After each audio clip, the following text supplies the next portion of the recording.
Did you know that creators are going to replace your entire marketing team in 2024? Now, that is one of 4 unconditional truths that we share about marketing in this episode of Marketing Against the Grain. We tell you why distribution is undefeated. We tell you why storytelling is unconditional. We tell you why marketers are going to win in an AI era. This is a very special episode of Marketing Against the Grain. We recorded it with the Nearbound podcast. That's Jared Fuller and his co-host Isaac Morehouse. I'm Kieran Flanagan, the CMO over at Zapier, co-host of Marketing Against the Grain. I'm here as always with Kipp Bodner, the CMO over at HubSpot. Let's get into Marketing Against the Grain. I have a really good tee up for Kipp, actually, because we were at the Pavilion Summit, Kipp, about 6-8 months ago in San Francisco, and you were speaking on stage. I believe the question was asked, quality versus quantity. And I thought your explanation and what you said, I haven't forgot since I heard it. What I heard you say was, I've never gone wrong with more. And so distribution is undefeated. Is that a tee up? Well, yeah, look, Kieran, you and I, we worked together for a decade before you went over to Zapier. And the thing we would always come back to is we'd have problems. We'd be like struggling, for a month at HubSpot. We'd be like, oh man, what are we going to do? And we'd always come back like, oh, we just need more signups or more leads or like more distribution. And it seems stupid, but like it's harder than just doing, oh, we're going to tweak the conversion rate of our website or we're going to make better marketing automation. Like my belief in this world is that most marketers, especially the ones that aren't very good, they want to do conversion rate fixes because it's easier and more in their control, where distribution requires longer lead time, more creativity, requires you to be much more aggressive. Like, Kieran, you're one of the best distribution-minded people on the frickin' planet. I've learned more from you than anybody else. Like, give everybody your 60 seconds on distribution. It's a guiding principle of how I structure most things in my life. Same. In that I'll give you the tale of 2 dinners, right? So I went to dinner with a founder and we were sitting down talking about his business. He wanted some advisory work. And when you do advisory, you usually get equity, so you're betting on that company. So you have to be really diligent. Do you believe in this founder? Do you believe in this company? So we sat down and had dinner. We were talking about his product, and his product had broad appeal. Not mass appeal, it's not B2C, it's B2B, but had broad appeal. And he's asking his marketing team to do all this hyper segmented marketing. Only market to the segments that I think I can convert really, really highly. I'm trying to explain to him the thing you want to value is digital real estate. Whoever owns digital real estate wins, right? I have another dinner with a founder much more recently. And I was thinking through, should I do an angel investment in this company? That founder didn't spend much of their time talking about the product at the start of that meeting. They talked about this incredible distribution engine they were going to build. Everything was about how they were going to suck in a massive amount of the market, and then they were going to have their own distribution engine to be able to convert onto that product. That first dinner was 3 years ago. That company has shrunk, and they have shrunk for a core reason, because if you spend your time doing all this kind of hyper-personalized marketing, you are always leaving yourself in the position that someone else will usurp you and take the rest of the market away from you, right? Before you've even figured out that it's happened. That other founder, I invested because I'm super bullish on a founder who thinks about distribution first. For me, that's the way that marketers think. Kipp and I were in a meeting once before, and I was like to Kipp, hey, we've got this big problem, right? How do we actually grow here and here and here? We came to the conclusion that instead of having a blog that did 3 million visits a month, we should have a blog that had 15 million visits a month. So we just did that, right? And the other thing I'll just round that out with is people don't get creative about how you monetize demand. They think the only way you can monetize demand is on your own product. We always believe that digital real estate gives you leverage in other areas. I can monetize that demand for my partners, and my partners can promote my brand. I can monetize that demand on my own product ads for my own brand. That's why HubSpot built a media network. And so you have to be creative around what you can do with that digital real estate. And just to end that, I think the thing you want to keep in mind, Kipp's quote is really great. If you have one takeaway from this segment, take that away. But the other one that I really love is own the real estate, do not rent the real estate. I think you're in a much stronger position when you do that. Yeah, it's still not the norm, I would say, but people understanding, if I can have a point of view and build an audience around that point of view, build trust in some market around that point of view, and now I can roll out to them. I've got a market that I sort of own. I can roll out to them products later. The distribution comes first in many cases. And you see obviously more extreme examples in B2C where you've got Mr. Beast can launch a candy bar and people will buy it and it will shoot to the top because he's already got the trust of that audience. Well, there's an important distinction to make here, right? And the important distinction to make is most people, if you go back to Kieran's story from just a minute ago, who want to do that over segmented marketing, they want to do it because they don't believe anything. They don't actually have a point of view. They're like, well, I know I have this widget and I know this specific group of people wants my widget and I'm going to figure out how to sell them as much of my widget as possible.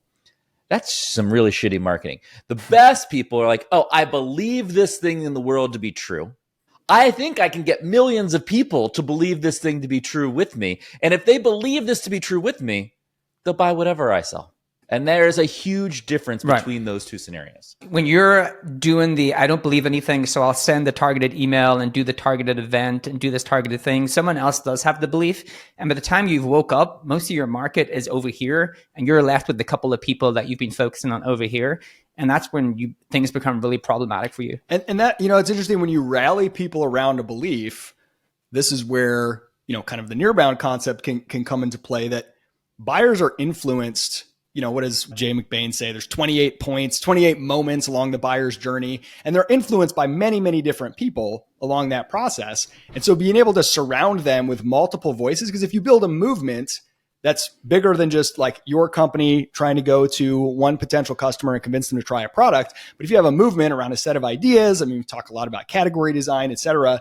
Now you've got all kinds of voices who are talking about this, and your potential buyer, your customers are hearing about it from other people, not just your company. And that's when the magic happens. That's when that gets easier.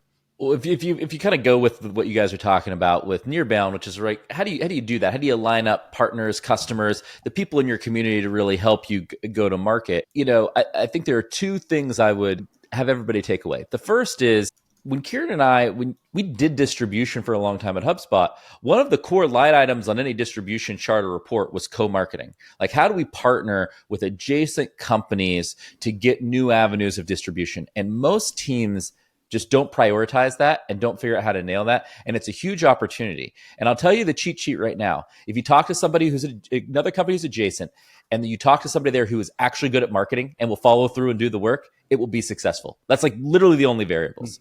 And we've seen that time and time again. And then HubSpot co-founder Brian Halligan would always say like, oh, I want to partner with these companies. I want our brands to rub up against each other, right? He's like, I want their brand to rub off on my brand. And that kind of brand transfer is a huge part of working with other companies or your customers so that you can build brand equity through that. You have to have something to trade. I would just make sure that people understand, coming back to why distribution, people don't think creatively about it. Every time you try to do co-marketing, it's really traded against do we have a quality of distribution, or we're in the same range.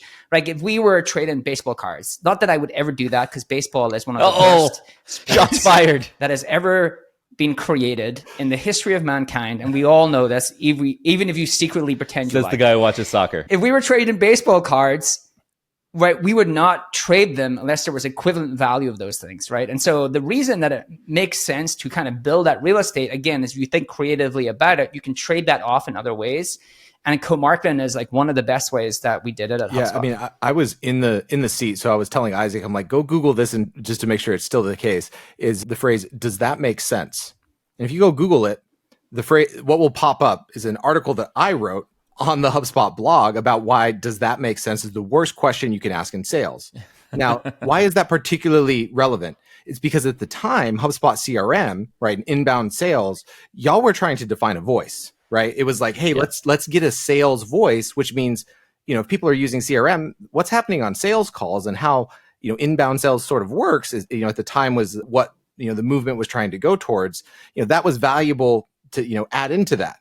And lots of people reference that article still to this day, what is it, 6-7 years later, is like, hey, stop asking that on sales calls. So that's an example. I was at PandaDoc, our brands were rubbing up against each other, and we're contributing to your blog. I got a lot of value out of it. You got a lot of value. But the reality is the audience got a lot of value out of it. Totally. The audience has to get more value than anybody else. Right. That's also how, if we want to kind of close out, distribution is undefeated at this point, right. It's you have to create 10x value for your audience than what they're used to getting from somebody else or in that same situation. And if you do that, you will get 10x distribution.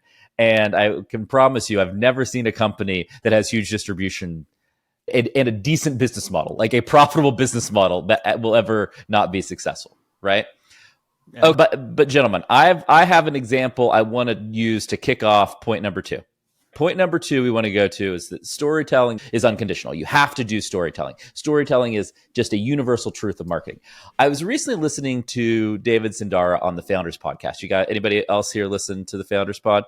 He had a great episode about Mark Twain.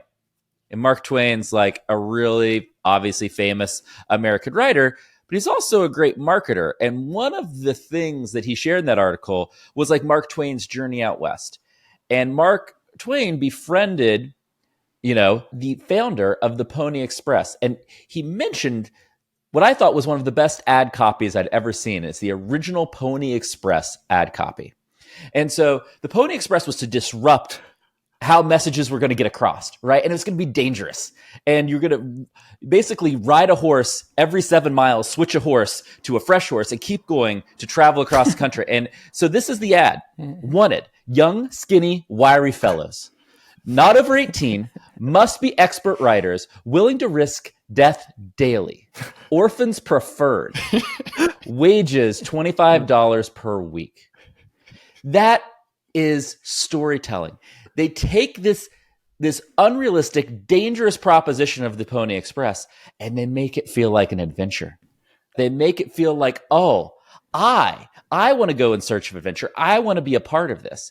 And I think this is why storytelling is unconditional. You can take the worst thing in the world and make it sound great if you have a great story. And I think this is a prime example. What's amazing about that is like, okay, that's a job that for most people would be terrible, but there actually is a certain person for whom it would be exciting and interesting. And rather than doing like the typical sort of job posting thing where you like hide everything and make it sound, nice, to just lean into that and to know the right person is going to raise their hand. And just, it's amazing. Like, I don't know how many words are in that. Not very many words.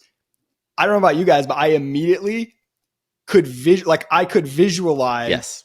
I'm riding on a horse. There's like bandits. You know what I mean? Like you can see you're immediately in a story just with those few number of words. And either that fires up your imagination and you want it, or you're not the right person and you walk away. That's absolutely incredible. Well, Kieran, one of the things you and I have often talked about when it comes to storytelling is one of the most important storytelling is telling the audience the truth they tell themselves.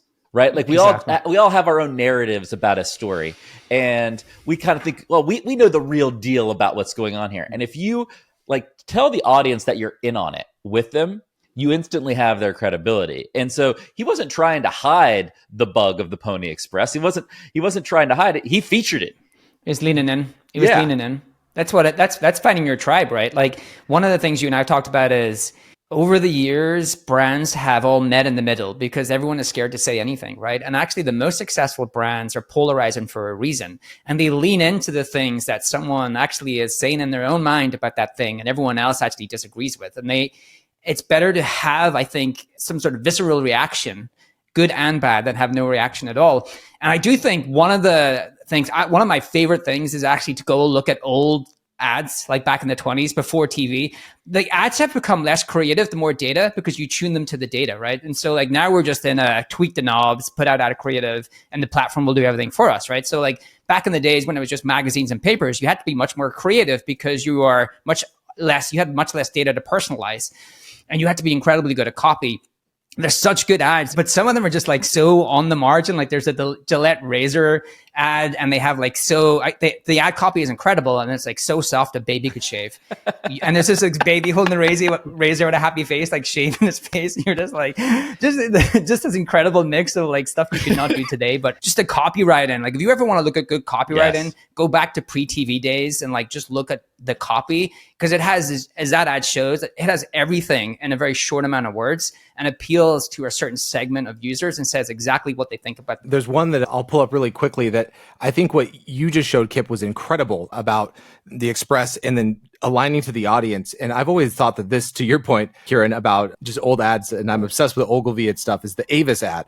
You know, Avis is only number 2, so why go with us? Oh, yeah. And basically, we have to try harder. I love it. Right? And what I wanted to call out with this one to get your point of view on is that oftentimes when you're doing storytelling, you have to make sure that your people, right, in your company are telling the same story. And in a lot of ways, I always felt that the Avis ad really made the team feel like, hey, we do have to work harder because that's who we are. Look, the Avis ad accomplishes one of the magical things about storytelling. They took an internal company mission and made it an external story. Right. And normally those two things are separate, right? It's like, oh, here's the story I tell to my customers, and here's the story I tell to my employees. And what was great is that the story they were telling to their employees, very simple story. It's like, hey, we're number 2. If we work harder, we could be number 1.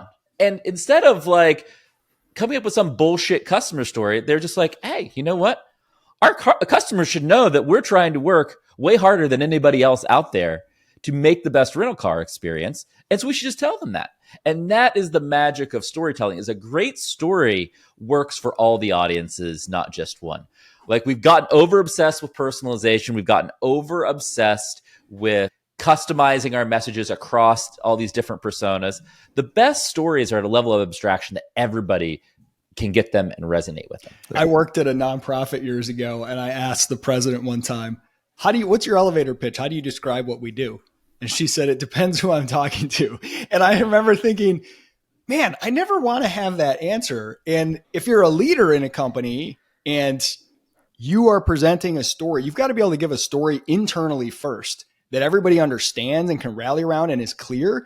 And then if they don't see that being reinforced by what you're doing out there in the market, they see a different story, that's going to cause problems internally and externally, right? It's almost like if you infuse your employees with it, it won't be able to help but burst out into the market from them and from obviously your deliberate efforts out in the market. But those like word of mouth should be the same as your ad copy or your emails or your, website. It is incredible what a single ad can do for a company. Like, everyone knows the Old Spice story. I don't think we need to go through that again. It totally reinvigorated the brand. But there's a really great ad from the 1960s of the Beetle car, and it's just this full page ad they took out with the letters "Think Small," and again leaning into something that is a weakness but is a strength for other people. And the other one that was more recent, I think it was just last year, was IKEA had an incredible ad where they had their cot in a room.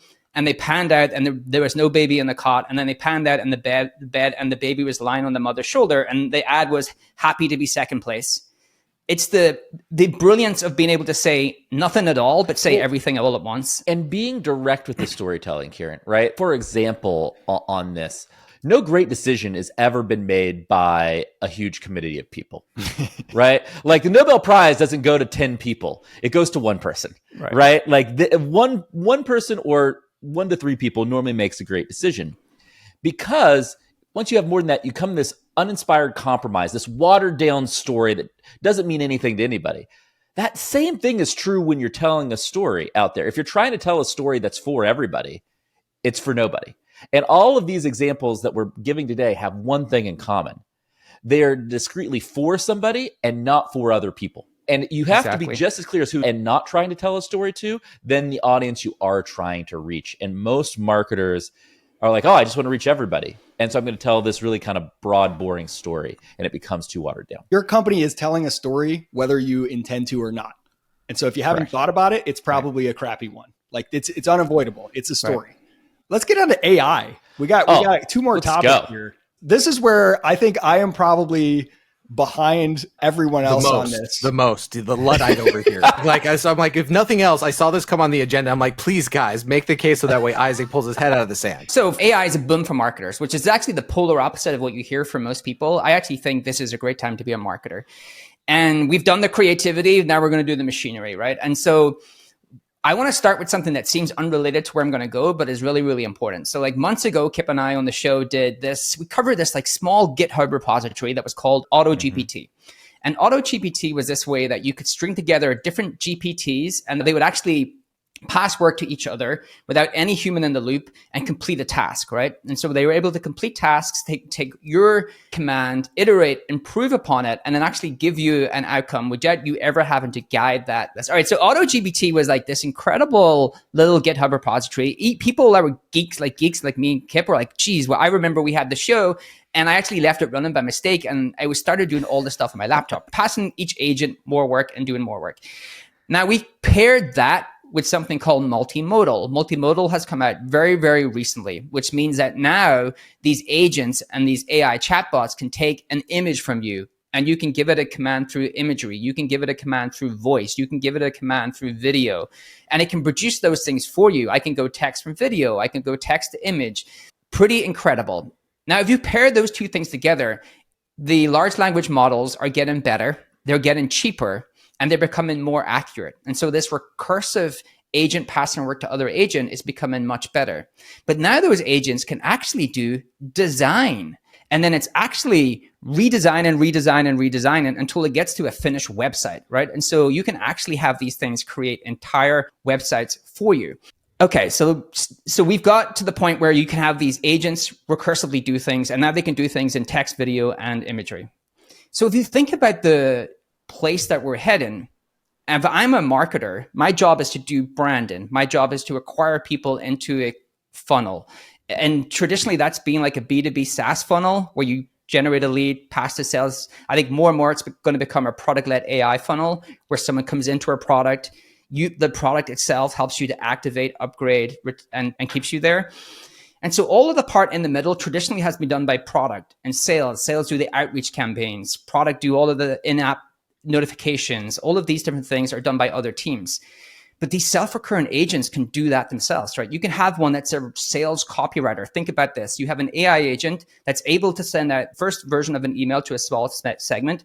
It can take in that information and learn about what's working. It can create the second version for another segment. It can add a video. It can add imagery. It can learn over time. I don't need anyone else to do the sales outreach anymore because this agent is doing it for me. I can have someone that does this conversion rate optimization across the website for me because it can actually learn what's working over time and reconstruct that page because now it can do imagery, it can do video, it can do text.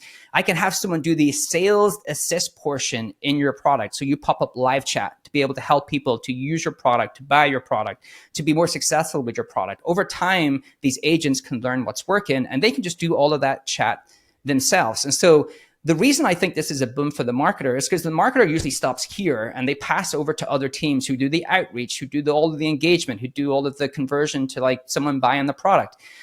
And it always starts with marketing, but the entire customer journey doesn't usually stop with marketing. But I think AI agents allow marketers in some companies to take on the entirety of the customer journey if they are really good at this AI technology. And so I think it's a boom for marketers because you still need the branding, you need the positioning, you need to acquire those users in the first place. But wow, the AI agents can make that customer experience much, much better. Yeah, I mean, we think it's kind of analog to Mark Andreessen's old comment that like software is eating the world. It's like marketing is eating the world. It's like marketing is going to be the dominant player in a go-to-market because between marketing, sales, CS, marketing is the automation and data experts. And that's really what you need to build these agents. And there's no company that's going to be like, oh, you know what? I don't want to reduce my BDR ratios in half. Or I don't want to respond to my customers faster. Or I don't want to increase the conversion of my website 10%. And to be able to do that and do it very quickly is what AI is opening up. And so I think the marketers that are very automation, AI led are going to be the most successful. And I think what we've seen at HubSpot, and I know you've seen some similar stuff, Kieran, is focusing on very specific use cases early on Exactly. is the key. Like the number one thing I could tell anybody out there is pick 1 to 3 use cases that you can just go and obsess about. The first use case we picked is like, oh, we think we could deflect a bunch of questions that would normally go to human support reps to knowledge base through like this chat. And wow, our customers are so much happier. They're literally 300% happier with this experience because they're getting all of that information and they're getting it in real time. Now we're doing the same thing with people who have sales questions, pricing questions, all of these things. You can triage and get a better quality answer in a faster period of time, which is just a game changer for conversion rate. So there's often this like transition period where you have a new technology that allows you to do something new. And the first wave of it, you take the things that you used to do and you just like awkwardly cram them into the new technology. And I think that's where the big unlock, when you said, Kieran, about sort of a product-led motion, and then the AI is helping you get through the product and use the product.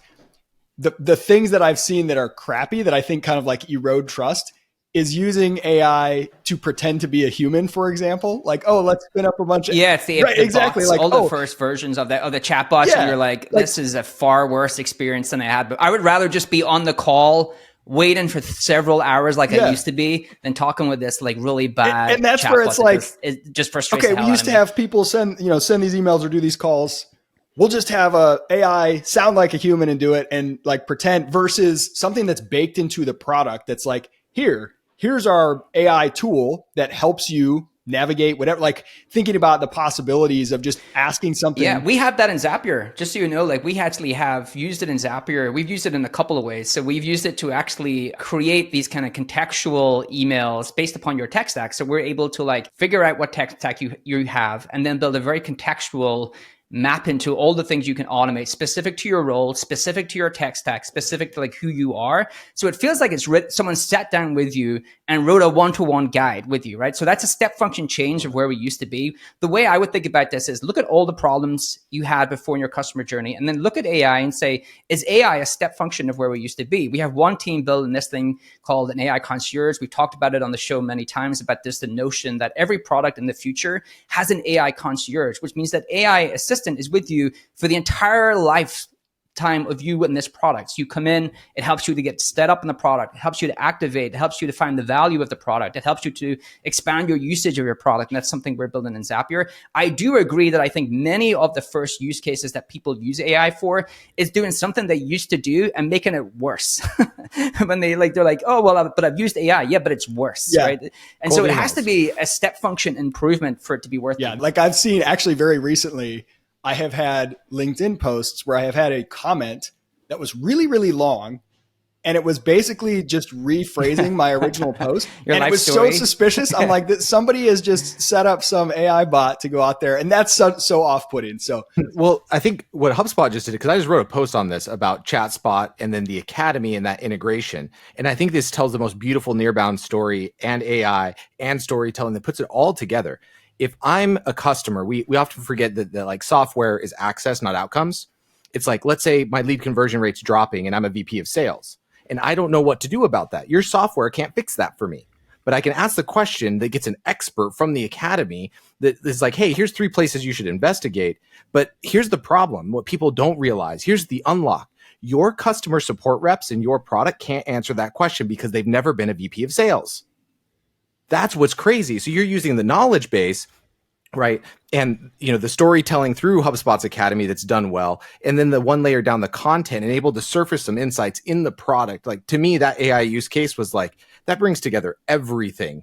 And that is a big unlock. It saves you time. It helps the customer. So I think we're at the beginning of what I just heard is that marketers are going to be able to control with that baseline of like, what do we believe? What are the stories that we tell? Who are the people we associate that can tell it with us, and be able to augment that across the entire customer journey using AI and automation and get in places that you weren't previously before? Well, the crazy thing is there's a company that Kipp and I talk a lot about on the show called Character.ai. They actually just, I don't know if you've seen that, Kipp, they just raised again it's $5 crazy. billion. It's a crazy I think business. They're from the ex-Facebook team. They're what really successful AI company. What they allow you to do is create a chatbot based upon any famous person throughout time, right? And they can train the chatbot on that person's literature. And so it's like you talking to whoever you want to talk to, like having a conversation with that person. So your example there where, hey, that person's never been a VP of sales, every company will be able to have chatbots and assistants trained to act like any B2B persona that you want, right? Because there's enough data and information out there to have your own VP of sales and have someone interact with a chatbot that acts like a VP of sales. This is literally a free startup idea. Just do B2B character.ai. Character.ai is this great, cool entertainment thing, but the B2B version of having the perfect bot for all types of roles at all types of levels to engage in that way and to solve problems, just like Jared was talking about, is going to be a complete game changer for anyone. Hit me up, deal flow. We'll like to invest. I'll it's invest. fine. I've been using AI to write the deal memo right now and the thesis, Kieran. I'll be pinging you right now. I'm thinking not just from the vendor side. I'm now thinking from the customer side. I'm going to train up the AI so they'll go take the demo call and they'll be on with another AI deciding. AI is going to change how people evaluate buying things for sure. already has. Walmart's adopted AI for kind of contract negotiations, but you're going to take all of the websites and videos across the different companies you're considering. You're going to tell all of your problems, and the AI is going to give you recommendation and a thesis around what the best option is for you. It can do it right now. Yeah. Right. People just aren't using it that way yet. Hey, I just know I heard marketing is eating the funnel. I'm here for it. You heard it here first. So the takeover begins. Right. We're coming for you. All right. So- let's swap over to the last one. Let's do it. Marketers are creators. Why does that need to be said? Kipp and I believe that we are moving to the era of personality-led growth. And so why do we believe this to be true? 3 things. So Google Blue search links do not exist in the future, right? Google's own research that came out just last week demonstrated that large language models are actually more accurate than traditional search engine for many, many searches. And Google know that everyone is going to head this direction, and there's going to be LLM search engines, not blue link search engines. That is going to be hard for people and marketers to leverage to acquire demand. It's just a harder thing to understand how to get your brand into there.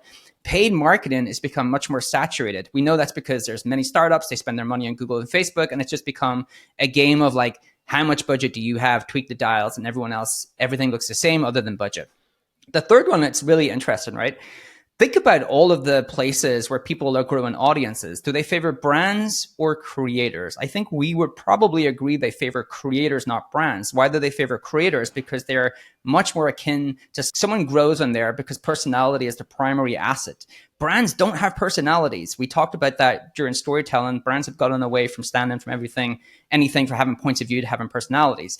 And so you can see the shift that's happened in B2C, where many of the biggest companies and most profitable companies, and I was looking at some of them just before I came on this show, like billion-dollar companies have been created by single creators who have grown these audiences on these kind of channels. I think we see the same thing happen in B2B in 2 ways. I think the most successful companies in the future are founders who understand how to create, have an incredible vision, are a magnet for talent, or a magnet for press, or a magnet for like attracting mass engagement. And we saw with Elon, he's an anomaly, but I don't think he will be in the future. The second thing is marketers don't think of themselves as creators. They look at creators and they're jealous. Well, that person has an incredible podcast. That person has an incredible newsletter. That person's incredible at media. That's what you're meant to be good at. That's literally the thing you need to be good at. Don't look at they're doing that because they're free and they're not shackled by the brand and they're not shackled by the PR team and the legal team, and they can have a point of view and they can say something. That's the kind of company B2B that succeeds in the future. I think the personality-led era is coming for B2B. This is what we've been calling it the who economy, that we've moved from the how economy, where people get online and they ask, how do I solve a problem? And then you search it, you do review sites. Now people ask who can I trust? Who can I go to who's been there before to help me? And like, everything is moving more towards who, because that's people can trust people. They don't know if they can trust search results and rating sites and sort of like aggregated data sets. And I think it's such a huge opportunity for those who already think that way. But for those who don't, it's like, you got to get with the program. If that's not you, if you're not that type, then partner with somebody who is. Hold on. If that's not you, you're just making an excuse. Ooh, Anybody can do this. It's not hard. that's true. It takes practice. Like Allen Iverson over here. You talking about practice? Yes. You're talking about I'm practice. talking about practice. You know, and the point here that I think resonates with a lot of people that Kieran and I often make on the creator stuff is like, we're fairly busy people. We have some very good options in life. We could monetize our time very well, and we choose to spend 15 hours a week making a podcast. And if we didn't think that was going to be a game-changing thing in the future, we wouldn't do it. We don't do things for fun or ego. We do things to make money and win. That's the only reason we do things. And so, like, if we're doing this and there's a whole host of other people and you're seeing everybody from Mr. Beast to Kim Kardashian to even niche B2B influencers winning as creators, then why are you, like, obsessing about a lot of skills that AI is just going to do for you anyway? Go and build new skills and do that in the form of becoming a creator. That was an amazing mic drop right there, Kipp. Oh my gosh. I don't think we could end that anymore. Like that point is just so fundamentally true, like shockingly true. And I've seen the evolution too. I remember meeting you the first time in Boston, Kipp, like circa the PandaDoc partnership stuff. Yeah. And like all of the things that you were focused on then. And then to see you as a marketer now, it's like people don't realize that like the best people, like they changed their game. Like what we were doing then was not doing this. What you're doing now is this. So I'm paying attention to that, right? Like go create. You have to evolve. You have to change. And marketing is an exercise in arbitrage. It's an exercise of like finding the opportunity and seizing that opportunity. And there's no bigger opportunity than AI and creators right now in the world of marketing. And if you don't have one of those two skills, you're going to be severely disadvantaged. There's a real interesting relationship between those two, because in a world where AI becomes ubiquitous and becomes much more common, product is actually much more commoditized and notoriety is much more important and much more sought after, right? I was looking at a tweet or a video yesterday where you can ask one of these AI models to take an image of a SaaS app, and it built the SaaS app. Because again, they're multimodal, so I can give it an image and it can code that thing. In that world, product becomes so much easier to create that notoriety is so much more important. It becomes a critical thing, right? And I think that's the part about being a creator is you have to learn how to say something, tell us all the things we've talked about, storytelling, how do you engage people, how do you build your tribe? You have to believe in something. Nobody believes in anything anymore. When a machine can build any product in the world, the product that's going to win is going to have a real point of view, and the people marketing it and telling the story are going to have a real point of view. And that's the thread across the 4 points that we've made today, is that central to all of those is believing deeply in something. And if you're really lucky, you'll believe deeply in something that most everybody else doesn't see happening yet.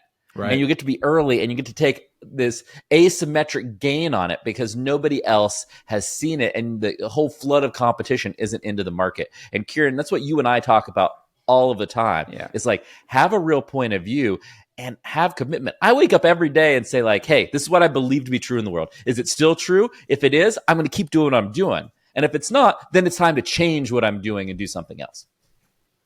Amazing. Wow. The deepest competitive moat is the individual, right? The product, the pricing, all that stuff can be commoditized, but the uniqueness that you bring to the market, you got to lean into that all the more. This has been an amazing conversation. Everybody listening, this has been a blast. Thank you so much, Kipp and Kieran, for doing this joint podcast with us. Thanks, everybody. This data is wrong every freaking time. Have you heard of HubSpot? HubSpot is a CRM platform where everything is fully integrated. Whoa, I can see the client's whole history, calls, support tickets, emails, and here's a task from 3 days ago I totally missed. HubSpot. Grow better.